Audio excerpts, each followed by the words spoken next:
This is day 5 of the November 95 7-day retreat in Springwater.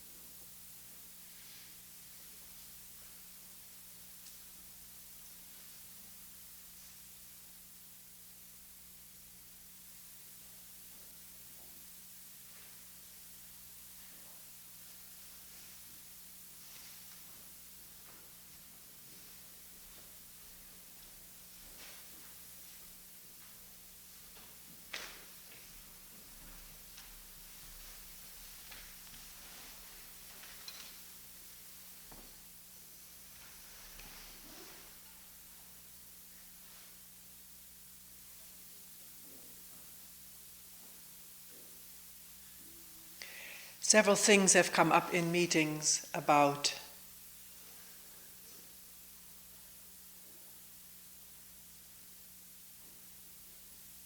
the whole question of affirming each other that we went into yesterday, I believe.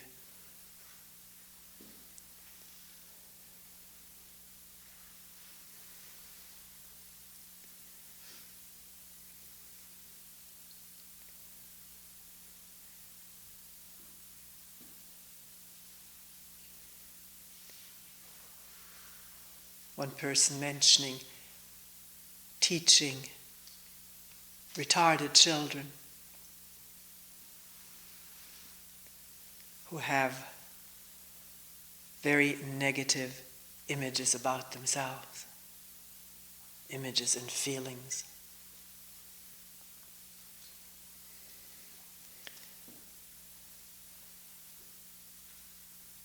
What to do about that? Isn't it indicated, says the logical mind, to put positive self-images and feelings in the place of the negative ones?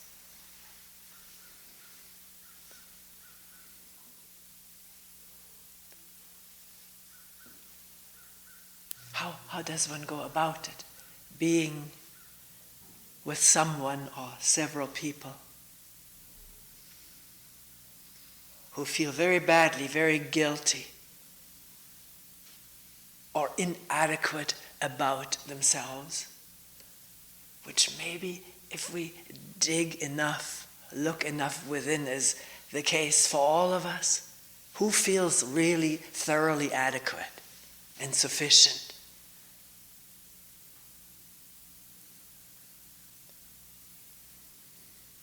So how to be with ourselves and each other in the face of this deep feeling of insufficiency and inadequacy that we carry around, often capped by its opposite feelings of superiority that one has developed so as not to feel the pain of insufficiency.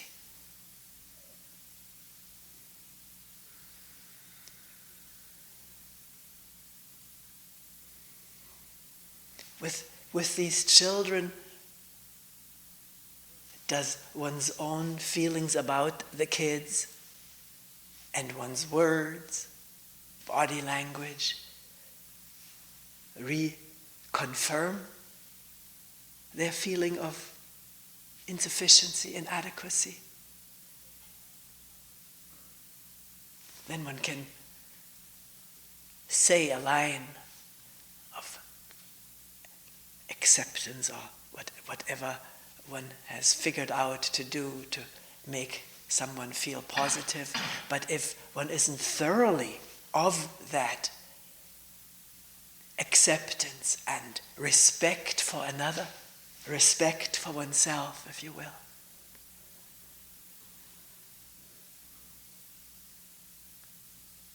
seeing the depth of wholeness in all of us, when that is not there, the words may not do it, which we express.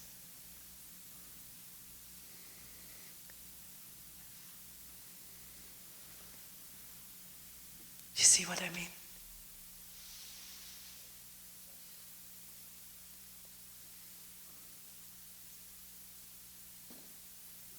Are we individually, personally, socially accepted? Do we have a place where we can work with dignity, with the respect of others and of ourselves, regardless of what we're doing?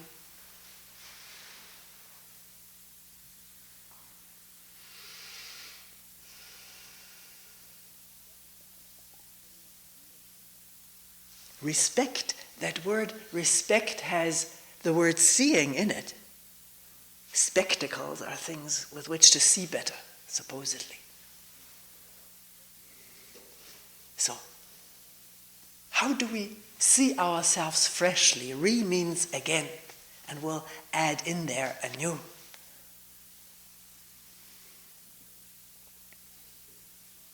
A lot of people who talk with me hate their work or are bored by it, don't like it, and don't like to see themselves in it, in their situation, in the relationship with the supervisor or the colleagues. Not all of it for all people all the time, but there's so much of it, of what has been called alienation from work today.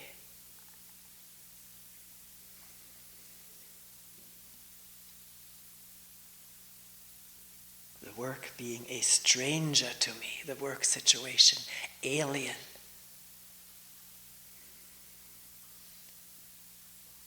So how can we go about this? Not just intellectually trying to figure out how to make something that feels negative into a positive. Sort of coming at it from the outside.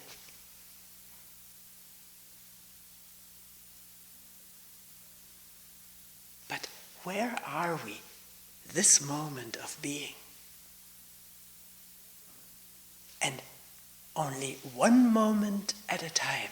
Not where will I be the next moment? How will it be the rest of the day? Because these thoughts come up when we don't feel happy, when we feel estranged.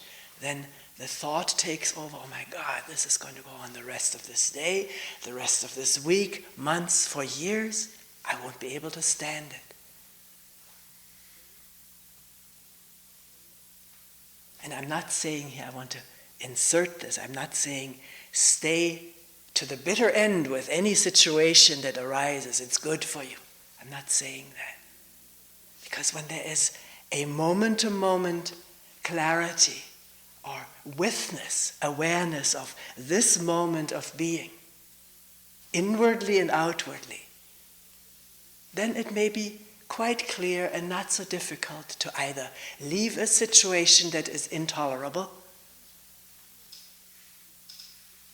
or change it. Change it by being here, this moment at a time.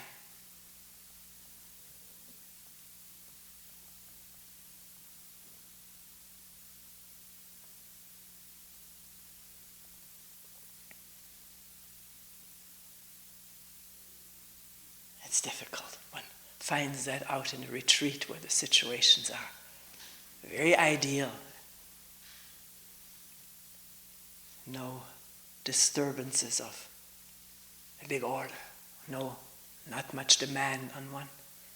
There's some difficulty in our sleeping quarters. I wish we had a building where each person could have their own room. Because people do get affected by roommates snoring, or maybe going in and out of rooms, the sound of the doors opening, closing, a person coming in, whatever we do, the sound of it, and someone is trying to rest. Or maybe resting during the day because one has been awake at night a lot. Quite a few people in this retreat are sitting late, and then maybe one is tired in the daytime, And it would be nice if we could retire to our own room to take a nap. One is this light sleeper, not needing to be disturbed by others who may not be tired, feel quite energetic to be up and about. So this is not an ideal situation. Even one's own room may not be enough because you can hear through the walls of a lot of rooms, not just in this building. When I go to Germany, where buildings are quite well constructed, more solid than this building, it's amazing to me, staying with friends who usually live in apartments, how you can hear what's going on next door to you, underneath you, above you. So it's not just this building. We in this country are used maybe to live in our own house. But if you live in your own house, you have usually a family. Kids who bring lots of other kids into the house. We only had one son, but the house was always full of kids who liked music and band playing. Amplifiers. And all that went with it.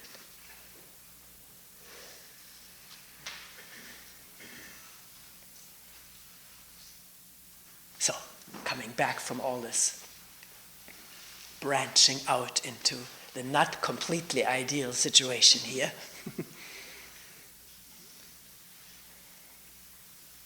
And the disturbances that we experience at someone snoring or waking us up from sleep when we need it.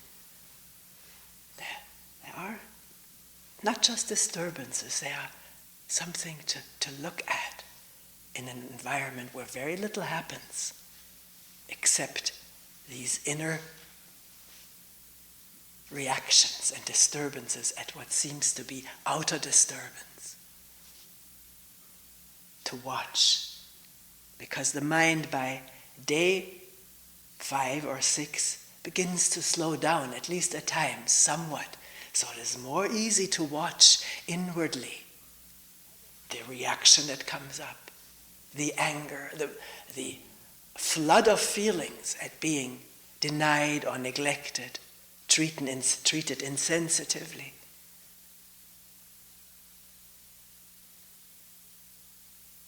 Or, on the other side of the equation, the defensiveness. This incredible urge to deny having done something wrong.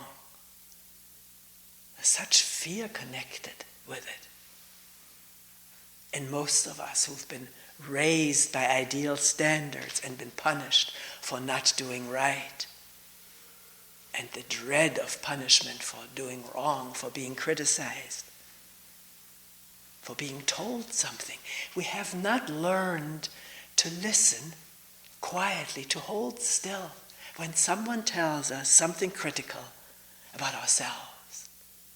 And it's an amazing feat to accomplish, if you will, to hold still and listen, not just go with the reactions that come up to defend oneself, to deny what happened.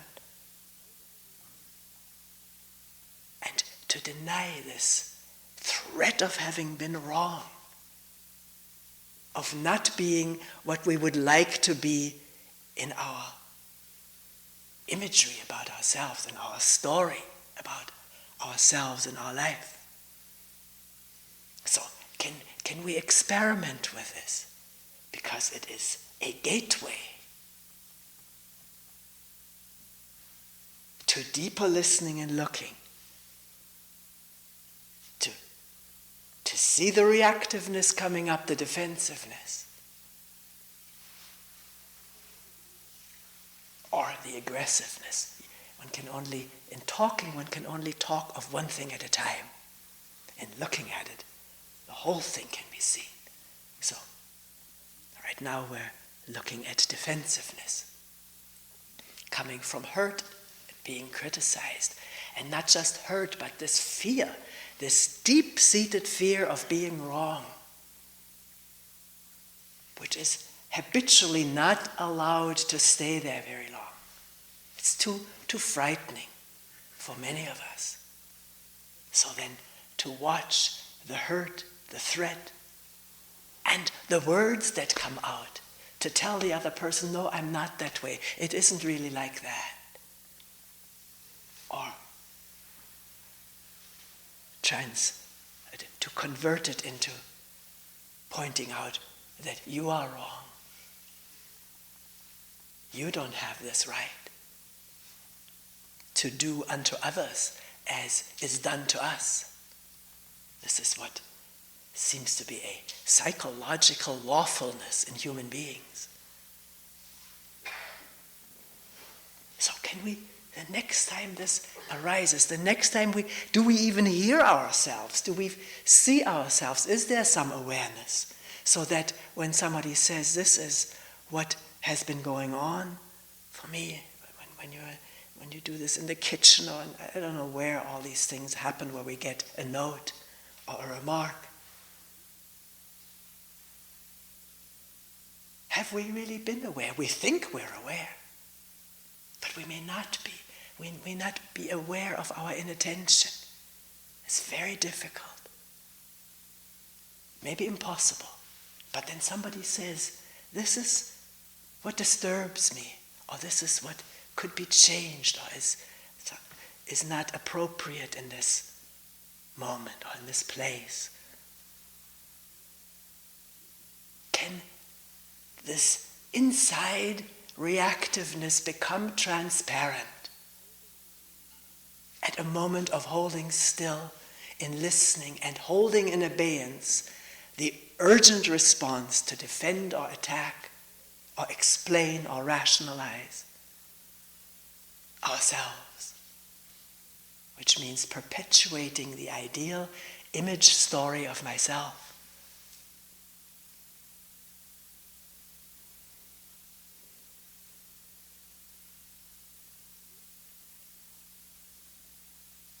There's something beautiful that can happen in this holding still and looking.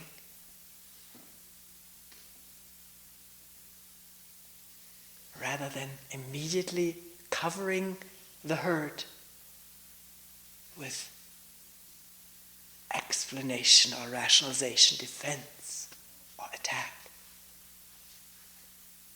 Because if something is really seen to be so, yes, it is so, or yes, this is how it was. When something is really seen, then we're no longer hurt when somebody else tells us the same thing. Then there's something new taking place, which is insight, discovery into the truth of this moment, which is not just what somebody says I did, or the memory replicates, yes, this is what was going on, but it is the transparency, the awareness, the light, the lightness of the whole situation.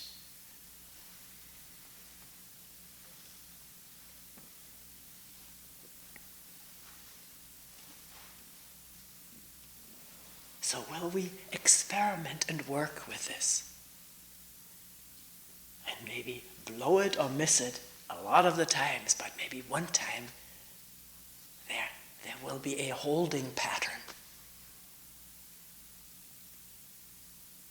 I don't mean pattern now. It's just a word that came out, not in a sense of habit, because there's no habit to keep listening when somebody says something. Usually it's going with the reaction and losing the ground, losing the factual situation by going with habit. The story about my innocence or whatever the mind produces to defend what may not need to be defended. That's an assumption that needs to be tested out, whether it's true. that I need to defend myself. When somebody says something or says, no, this isn't like this, it's like that, can I listen and look quietly, spaciously, vulnerably, come what may, I'll be with it. If it does hurt, what is hurt? We talked about it one whole hour. What is pain? To let that whole situation unfold and blossom in the presence of looking and listening.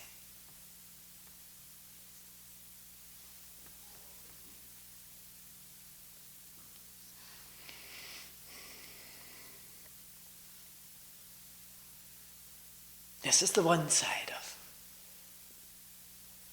hearing something that does not agree with our image. The other side is, someone said, well, is it wrong to give each other feedback about what we do, to give a compliment, tell somebody how nice the job was done? Of course, see, there is nothing wrong with anything. Let's just look how it operates. One is given feedback, it feels good, particularly when it's positive feedback. It doesn't feel good, we went through that. When it's negative feedback.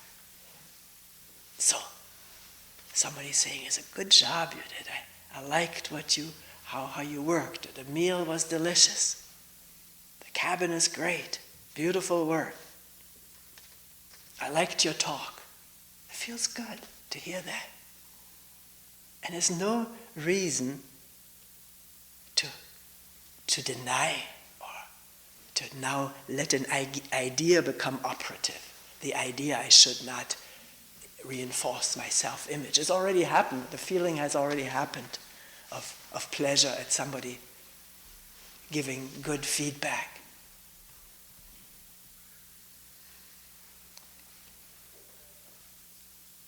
And we live with each other and like to hear about ourselves and each other. This is part of our communication. The question that we raised yesterday or whenever that was is there a dependence for dear life on being affirmed, being given positive feedback, being flattered? This is a bottomless abyss. It is never fillable. You're telling me today, but I want to hear tomorrow. Or you're telling me now and I want to hear all day long. How good I was. How right on. How well done the job that I was involved with. Because the foundation of it is feelings of insufficiency, doubt about myself, long established habit. I'm talking for all of us, not personally about myself, alone. But things that are talked about are very often gleaned from watching what goes on in this person, also from what other people tell me, but it has to be a transparent affair, oneself being transparent to oneself in one's reactiveness, defensiveness, and maybe neediness for flattery, for being liked. It is a real addiction. The whole body participates, like in every thought pattern. It participates in this neediness for positive feedback.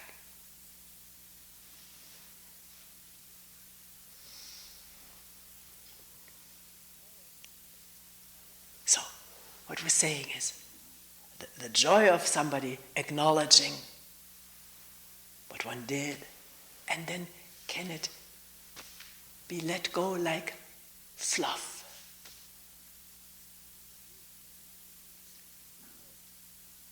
Of course, one may be doing a job where one needs to know how do people understand what I'm saying, what I'm doing. And then to hear, yes, I understood what you said. It's not just fluff. That's good information. So somebody saying, I did not understand what you said, is not criticism. It is an invitation to put it freshly, to look at it again, to explore anew, which is always very fertile ground.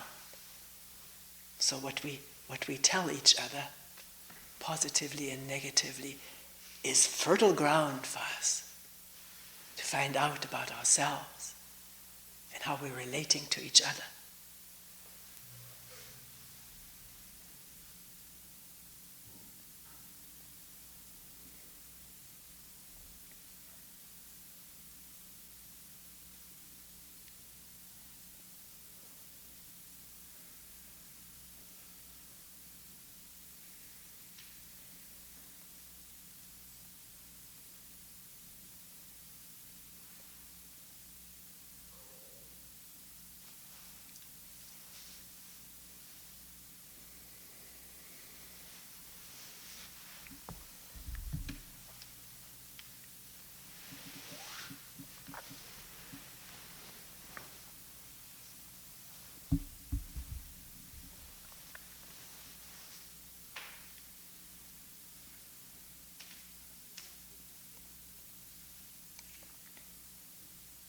Somebody brought this up yesterday in a group meeting at night.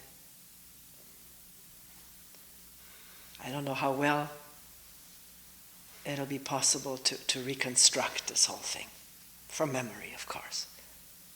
But even a somewhat different situation it's always worth looking together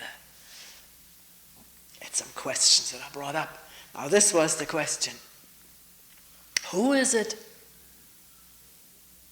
that has a preference? And the example given was sitting at the table, a dish of tofu, peas, and mushrooms in front of one. The first few mouthfuls,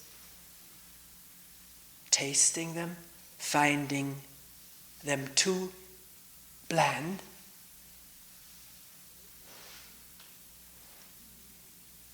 and going back into the kitchen, putting some soy sauce on the dish, sitting back down, another mouthful, and this is right. This is right. So the question, who has the preference and who has that satisfaction? What is it all about? And a side remark was that can't just all be memory.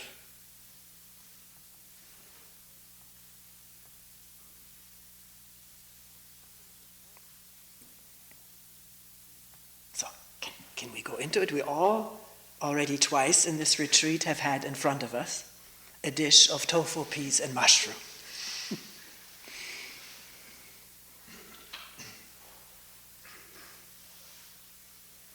Now, for some people, there is plenty of salt in it already.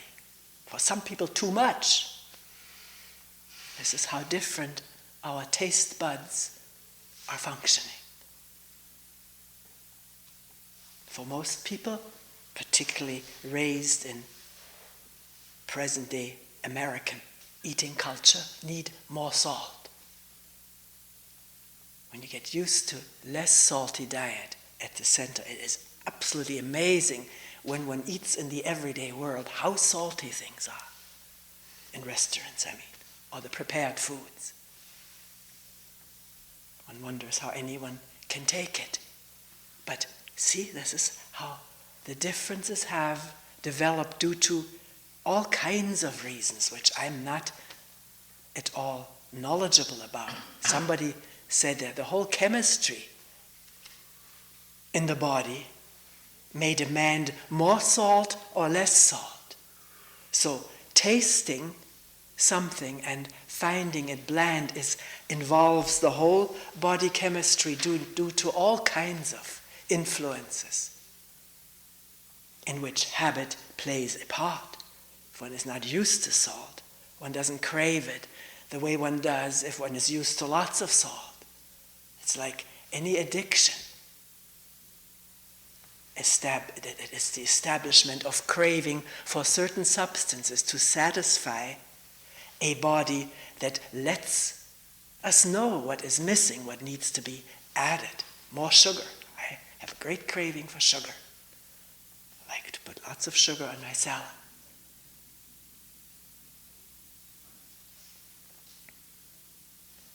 So, let's not say it's memory or it's just thought. Let's just really look how it is, tasting a mouthful, and the feeling and thought arising, this needs something. And of course, memory does come in and say there is a little brown bottle or several of juice in the kitchen or sesame salt. And whether one will put sesame salt on or tofu or soy sauce depends on what. Let's look on what one also knows from remembrance, what tastes right with this. There is a lot of memory in this. And not just mental and pictorial, but the body remembers the right substances that it craves. I'm not trying to make a heavy drug problem out of wanting some soy sauce, but it is not, it's only quantitatively different. So, how does it work? When one does see that soy sauce out there, doesn't one? If one looks, if one becomes transparent, there is either the word or the picture or both, and the sentence may arise, I got to get some of that. One may not hear it, it may not be verbal, but the legs stretch, one gets up from the table, walks out there, and the hands reach for that bottle that one has already remembered and pours on the drops. Maybe watches how beautifully they sort of trickle in. If one puts on a lot, they appear on the sides as a little brown lake with some fat bubbles swimming on it. So one brings it back in, the fork entering into the heap, lifting it and touching the mouth, the tongue, the palate, the taste buds, and it's right. Satisfaction, the person said. And what is this satisfaction? He said, it's more than memory. There's something more to it. Well, at the moment of sun pouring in, it's not memory, is it? It's here. Moment of tasting a delicious mouthful of food. This is very much here. It needs no thought to enhance it, although if one watches, often thought tries to enhance it by thinking of the next mouthful and the next and the next. But to just be here with one mouthful of food or one warmth on the knees from sunshine is not memory. It's not knowledge. It's presence. Is it full presence?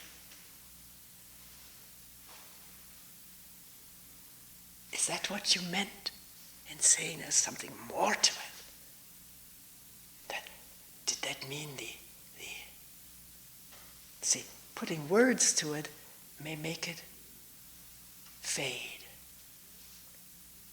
But being in this position to have to use words so we communicate with each other and look freshly, they come, they pour out.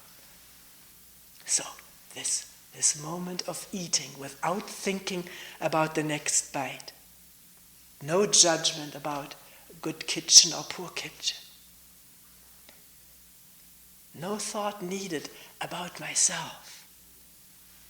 It's just chewing, salivating, swallowing, and the pleasure of it. Bathed in awareness.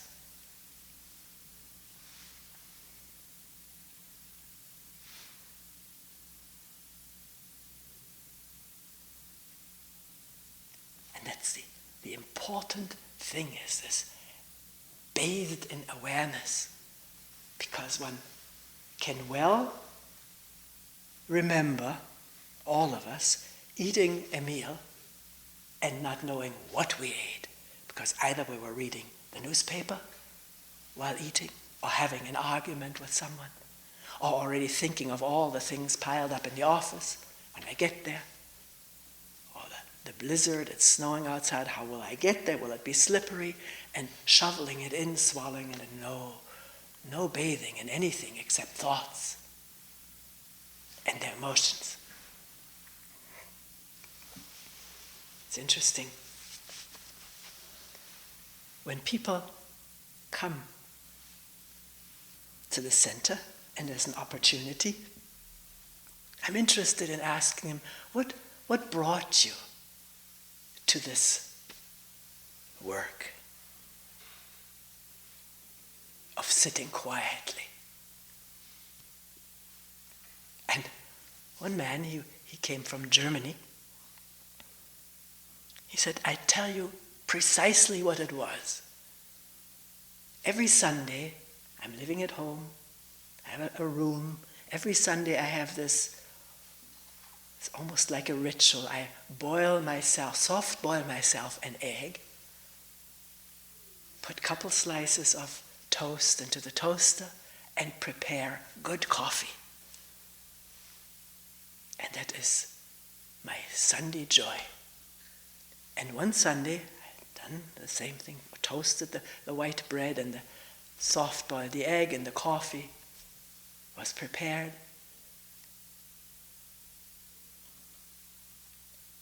I don't remember whether he said he read a newspaper, but he said, I suddenly woke up to the fact that this breakfast was gone. It wasn't there anymore.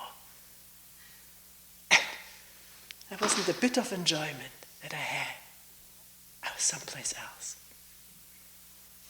It was such a shock to him, his breakfast gone, that he wondered, what is going on in this mind that makes possible such absence, such inattention? And of course, the neat thing is, the moment we ask a question of this nature, all of a sudden we'll find a book in a bookstore, or some friend will tell us about something. Things sort of open up. One finds a way of going about.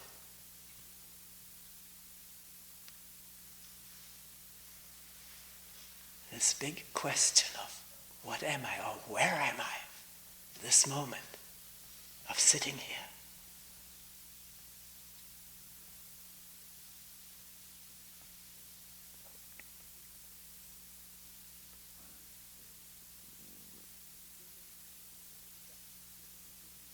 And in the beginning, such questions immediately translate themselves into words and explanations. And to be patient with that. The brain has been habituated over a long, long time. Not just the 68 years here or 45 years there. It's been habituated over thousands of years to think out explanations and solutions, but more than that, to think out our whole world.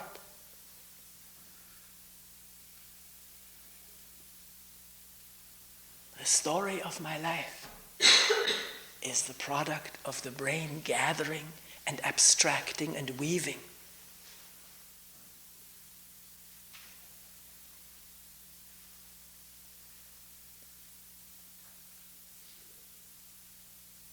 So, not to despair when all that reveals itself in the beginning of wondering about what one is, or what this moment is all about, coming upon nothing but a seemingly unending stream of thought, or chaotic streaming of many rivers and rivulets of thinking and feeling and emoting and all the sensations that go with it.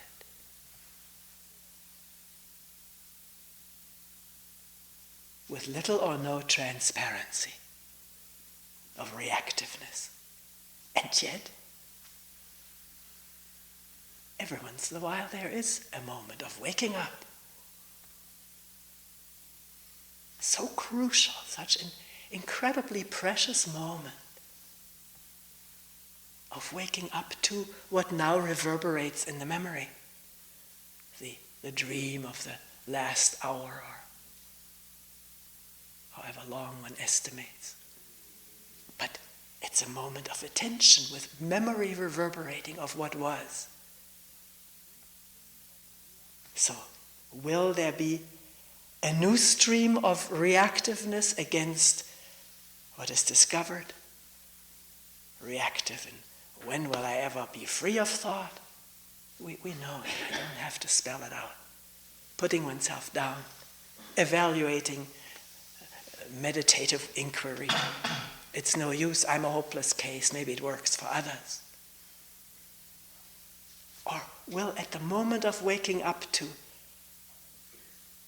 fantasy remembered and the body still boiling maybe with the emotions that went with it, that go with the fantasy, will one not lose touch with the ground of nowness of what is going on beside the urge to react negatively or positively about what is presented in attention?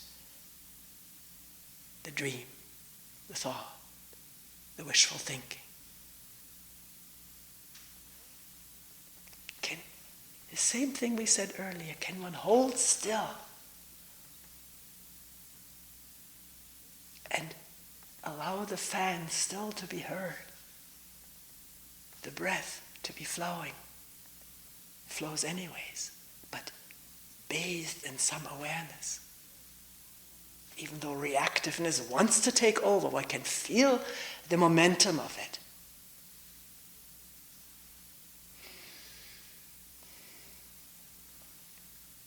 This may be easier on day 6 than on day 1, or after a long, patient time of doing this work. It's easier for me after being into this for almost 30 years than it was 30 years ago.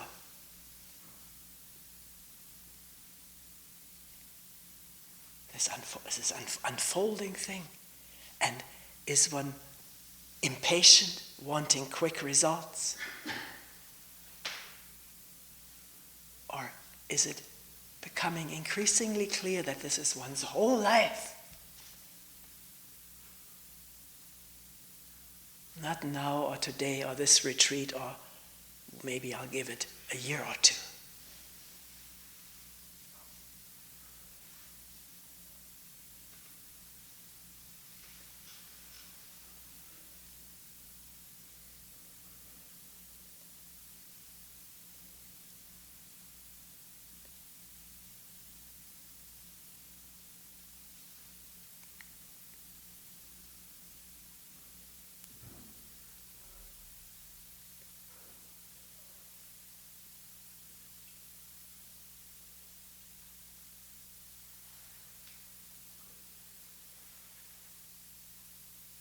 Sometimes someone will ask,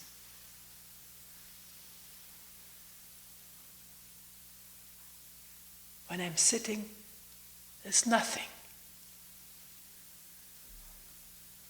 No reaction. Nothing needing to be exposed. Nothing exposing itself. It's just quiet, open, still and quiet. Then do I need to ask a question or bring up something?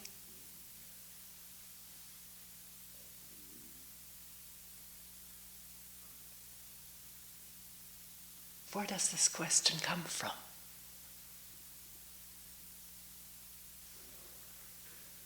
Does thought ask, is this enough? Should there be something more? And then, of course, it has to find an answer to its own question. Or add more questions? Should I ask questions at a time when there is no question? When there is no question, there's no question. Then one's whole being is not knowing and therefore open to what's there.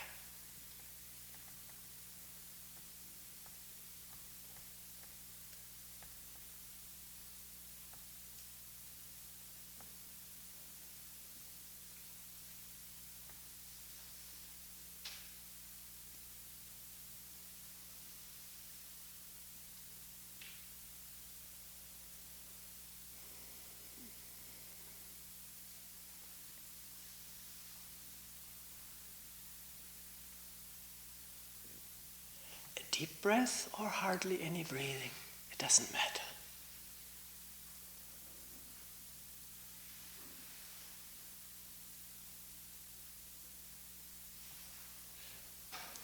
We will end here for today.